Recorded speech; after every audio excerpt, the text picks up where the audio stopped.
دل چاہتا ہے کہ میں سیکنڈ ہینڈ یا استعمال شدہ کپڑا خریدوں، اس کے اوپر اس وقت 10% ریگولیٹری ڈیوٹی عائد ہے آج کے دن۔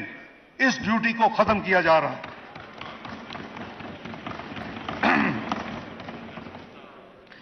اسی طرح جناب اسپیکر، نیشنل سیونگ سینٹرز کے ذریعے کم آمدن والے لوگوں کے لیے مائکرو ڈپازٹ کی نئی اسکیم کا اجرا 1 جولائی 2023 سے شروع کیا جائے گا، جس پر شرح منافع وہ نسبتاً زیادہ ہوگا جو ایوریج دوسرے بینک یا ایون نیشنل سیونگ کی اسکیمز ہیں۔ یہ کم آمدن والوں کے لیے اسپیشل اسکیم ہوگی۔ جیسے آپ کو یاد ہوگا پینشنرز کے لیے ایک بہبود سرٹیفکیٹس ہیں، اس پہ ہم آئیں گے لیٹر، تو یہ ان کے لیے یہ اکاؤنٹ ڈیجیٹلی کھولنے کی سہولت بھی میسر ہوگی۔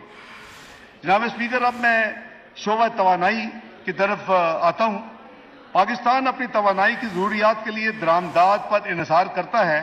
ان درآمدات کی قیمت میں اضافہ انفلیشن کی ایک اہم وجہ ہے۔ اس قیمت میں کمی کرنے کے لیے ہماری حکومت پاکستانی کو کوئلے کے استعمال اور سولر انرجی کو فروغ دینے کے لیے پختہ ارادہ رکھتی ہے۔ اس